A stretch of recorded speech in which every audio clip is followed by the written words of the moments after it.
So our first presenter is Martin Brownstone at Cole High Hatch End Reform Community. Martin has some really interesting things to say to us about how it's managing people as well as managing energy.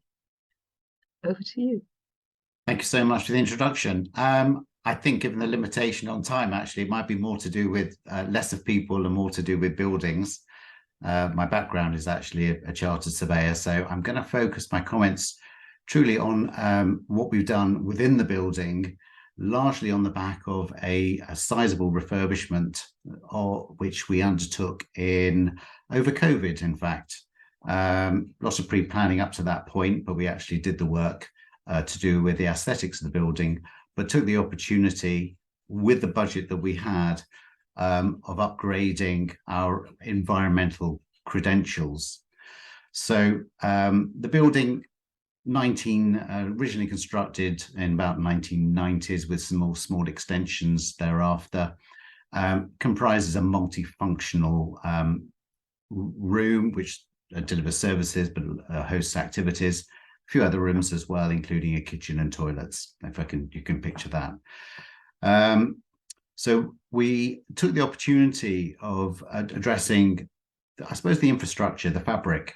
So I'm going to briefly talk about lights, heating, and we also did the big step of doing a solar installation. Lighting, we had various different light fittings. Some were really energy consuming, and with the input of an electrician who was a member of our synagogue, we were able to produce a specification flipping everything over to LEDs, which up to that point we'd only done in part. We were also able to upgrade some lighting controls. So we have, which is probably quite typical in this day and age, some motion sensors.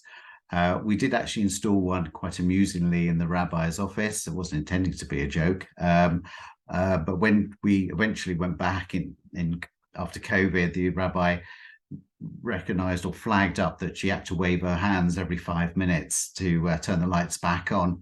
But that was just a small adjustment. So we feel quite proud of what we've done on the lighting front. On the heating front, please bear in mind, actually, our building is totally serviced by electricity. We don't have any gas. Our major consumption of energy is solely electricity. We were very keen to address some controls. So I'm sure a lot of communities have experienced situations where people have left the building and didn't turn off the heating, and someone would come in the following morning and find that the heating had been delivering far more than it should have been in an occupied environment. This happened too many occasions, so we're particularly keen to address that. So we were really able to beef up our controls. Now, we as a little planning committee spent a lot of time looking at this and thought, well, the main thing that we can do is just have a simple switch, idiot-proof, hit the switch, heating would come on for 2 hours in our main room, and after 2 hours it would flip off, which would be enough time for most things to be accommodated. And if you needed a bit more heat, you could just flip the switch again. We thought it was a great idea. There were some people quite vociferous in the community that said they didn't like that because they wanted to come into a lovely warm building and not wait 15 minutes for it to be heated up. So we've actually had to tinker around with the controls after the installation, which from a planning perspective was somewhat annoying, but nevertheless, we're here to service the clients. And then we did some solar. Now, our original refurbishment budget, in truth, didn't really extend to that degree. Typical installation with batteries these days is £12,000 or so, £13,000. But we did have a very green-minded member of the community that specifically said, I'm going to denote a sizable sum to you, but this is only going to be applied to some form of environmental issue, and I'd like it to be solar. So that was really quite forceful, was a really big, strong message, which the management committee could not help to pick up on, and equally think about the commercial benefits. So armed with a sizable donation for something specific, add the gift aid, what we had to make up as a community was relatively small in the scheme of things. So yeah, we have a lovely app. It delivers lots of information. Most of it, in truth, I don't actually understand. I truly, in 2 years, I can't kind of visualize how much 13.672 megawatts is, but that's what we've done so far, and saved 13.63 tons of CO2 emissions. It all sounds very impressive. But the solar has actually been an inspiration to other people in the community. And I do know one household that has gone out of their way on the back of this installation to do their own installation at home. So that's like a feather in the cap. Looking around the building, we did have very few green areas to work with. And so we effectively got a car park, a small grass verge with a service road, and some overhanging trees. We had to rattle our brain doing the Eco Synagogue audit to think, how can we kind of make life a bit more friendly for fauna?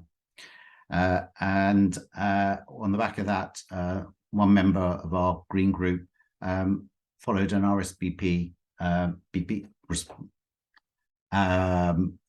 instruction plan on how to make bird boxes. One got installed on the overhanging tree. Delighted that I actually caught a photograph of a bird going in and out one particular spring. Three others were also issued to other members of the community, some with some success. I know some have not seen a bird at all.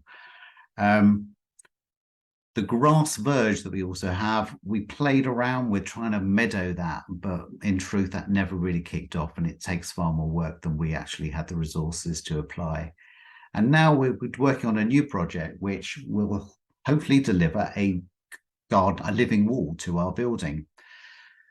We're very early stages, but it would be lovely if we can make that happen. Now, it is fair to say, though, that all these are capital expenditure type projects. You need to usually throw a bit of money to make things happen.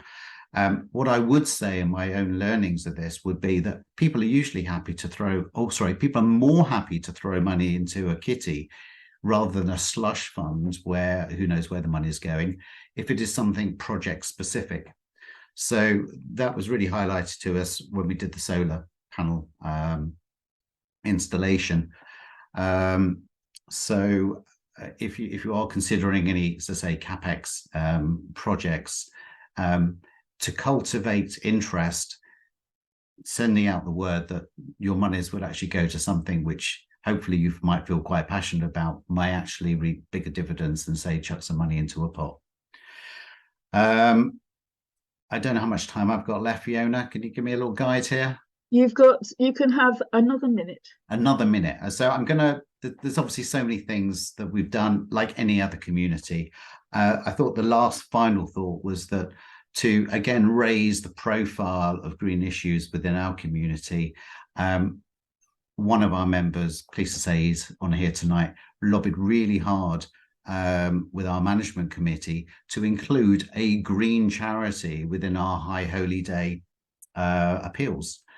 So on the back of that, the Woodland Trust are a recipient of some monies following our collection. And then that was really a very simple way of kind of highlighting the opportunities of getting involved in green communities, green projects. I'd also like to say thank you, Fiona, for allowing me to speak. As a green group within Colne High, your enthusiasm does ebb and flow, but I think this type of forum, these type of webinars has now given us a little bit more impetus to get a bit more excited, to take a few more takeaways to apply to our own community. So thank you so much.